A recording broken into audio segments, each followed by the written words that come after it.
My heart hurts. Is this really who we are? I thought we had come beyond this. I have an idea, though, about something that might be happening. You know, after we had Obama as president and with my white privilege, and yeah, I said white privilege, but white people don't click off yet. Listen for a sec. I grew up in a family that was alcoholic, sexually and physically abusive,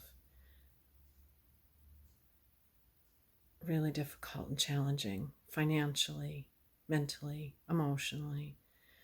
But they say a fish doesn't know it's in water, and that was just my life, and I didn't know that that's the water I was in. But outside of that, I was also in white privilege, and I didn't know I was in that water either until recently when someone explained what it actually is to me. There have been times when I didn't have enough money to pay the bills, and I made a call, and even though the kid who answered the phone at Boscov's was obnoxious, he worked it out with me. That's white privilege. Lots and lots of times I've seen it in action in my life. But not until recently when someone explained to me that it's a systemic, toxic pattern that our country's built on. The people who built this country, the slaves, they weren't slaves.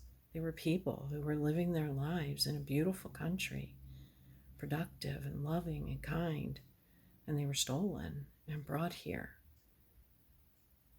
And they've come so far under such difficult circumstances. And so I thought, well, we've had this amazing, beautiful, Black, not just president, but family, first family, intelligent, articulate, forward-thinking, inclusive, compassionate, amazing, amazing Black president and first family. And I thought, we've made it, or at least we're well on our way. And it turns out that was my white privilege talking as well. The Black and brown people in this country have known all along we're not there. We haven't healed. So one idea is it possible that our representatives, the people who represent us, really reflect who we are? And if we have things inside of ourselves that we need to heal, and they're represented in our outside world, and then our representatives represent us, is that why we have this? You know, I'm automatically attracted to beautiful. I just start kissing them. It's like a magnet. You just kiss. I don't even know. And when you're a star, they let you do it. You can do anything. Whatever you want. Grab them by the... Is that why we have that? Is that why we have this? This guy, I don't know what I said. I don't remember. He's going like, I don't remember. Maybe that's... Is that representing what we were in 2016, what we didn't even know we were? The day after the election, I went to Wawa, which is a local convenience store in Delaware, and it's in a diverse area of town. And I looked around and I was so moved by the beautiful array of colors of people I saw there, and it just stood in the middle of the crowded store and cried, because that was what I felt was the goal of this new person, to break that up, to send them home, to hurt them. And all I could think to do was stand in line and pay for the people behind me who seemed to be from Mexico. And then I left as quickly as I could, but they found me in the parking lot and we hugged. And then I had to go to the bank. I had to go to Wells Fargo to take my money out of the bank because they were funding the pipeline that was going to poison sacred Native American land. Yeah, I'm a real tree hugger, but I care about people. And I went into the bank, and this beautiful black young woman helped me. And she said, "Do you mind if I ask you why you're taking your money out of the bank?" And I said, "Yeah, that's great. I'm happy to share with you. This is what they're doing, and I know it's not your fault, but I can't be a party to it. They can't have my $17 for their fund." And she appreciated that, and she thanked me for telling her that. And then I told her, "I'm really sorry about what happened yesterday, and I want you to know that we're not all that person. That's not who we all are. And I respect you as a human being." And we hugged and we cried. I think that's who we are. We need to look for the helpers. We need to look for the change. So now we have Ahmad, we have Christian, we have George, the seemingly unending line of tragedy and wrongful death. And we have Christy Oglesby asking the white mamas to stand with the black mamas and with all the mamas. And that's what I'm here to do. And this is what I can do. This is what I'm here to do. Be a helper. And so here's my question. Is it possible that if that's the vibe, if that's what we had to offer and be represented in 2016, is it possible that the pandemic has come in and the quarantine has come in to continue to assist? Even 45 has come in to show us what we haven't healed yet, what we haven't healed in ourselves, what we haven't healed together. And it's amped up so that we can't miss it, so that we see it, and so that this is it. It's the time for us to heal ourselves and to heal with each other. And maybe, yeah, there's ugly, ugly stuff going on in the world. There are people still doing really hateful, awful, greedy, power-mongering things. But I think the majority of us are ready to love, to be together, to heal. Immediately we see the helpers. We see people standing in line to block protesters from police action. We've even seen a governor owning the mistake and making something different happen. It's not perfect. We're so far from perfect. But what if the majority of people are doing the right thing, are acting in love and respect, wearing masks to keep each other safe, staying home when they need to be staying home, social distancing, standing with the black mamas and all the mamas? Breaks my heart what happened to that man if we really, really think about it. How a human could do that to another human being.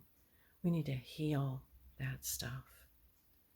And what if the majority of people now are in that mindset, or in that heart that we want to do the right thing and we want to love each other? And we have to let people have a space to learn and grow. I didn't know the water that I was in as a kid. I didn't know that I was racist until I called my good friend's sister the N-word, and she knocked the wind out of me. I'm not promoting violence, but I'm so glad she did that, because I had no idea. So we have to let people have where they are and have a moment to have that awakening and learn something new. When Liam Neeson talked about his friend having been assaulted and he just wanted to go out and hurt a black man. I've been assaulted. I understand that place. And then he shared that he had changed, that he had grown, that he knew differently, and he knew that that was just an animal instinct in him to want to hurt someone for having hurt his friend. But we had John Barnes, the footballer, standing up and saying, we need to give people that space to learn and understand that they're wrong, and that they need to think a different way, they need to feel a different way, and then behave a different way, or we'll never have people being able to change. So we need to give each other that space, not to be violent, not to continue to hurt people and be in that pattern, but a space, a moment to say, hey, wait a minute, maybe this is not right. Maybe my old behavior was from ignorance, programming, conditioning, and maybe I can learn something different. And if the majority of us are acting in love and honoring and respect, then is it possible that in this upcoming election, that's what will be represented back to us and something better will happen? This needs to stop. This hatred and this power mongering and keeping people separate. Divide and conquer works, baby. It worked in my family. If you have 8 children and you want to abuse them, you keep them separate with all different kind of devices. And then each one doesn't even know that the other one's being abused. There are no shared resources. If 8 kids gang up on a man who's trying to abuse them, they're going to have a much better shot at getting out of that situation. And that's what I think we're about to do here. We're all about to join hearts, join hands, join action, and have something different happen in November. Will it be the perfect thing? No. Have we got the best and brightest and most forward-thinking human on the planet running for president? No. But is it better than what we have? Yes. And is it time for our hearts and our willingness to heal and be together as a people? Is it time for that to be reflected and represented back to us? I hope it is. In the meantime, we can stand together. I have and I will again stand. If I see a Black person being questioned by the police, there's a tone, I'm going to stand there again. I'm going to stick my head in again and ask the person, are you okay? So that people know that there are witnesses and that there are allies. Some of my favorite people in this world have dark skin, and this is breaking my heart. I have 3 children. I gave them my heart, my love, every bit of caring I have in my body. And to think of doing that, and then every time they walk out the door, you have to be terrified that they're going to be killed. We can do better than this, and it's time. Do what you can. Let's stand together and be reflected in our highest frequency and vibration, the best of who we are.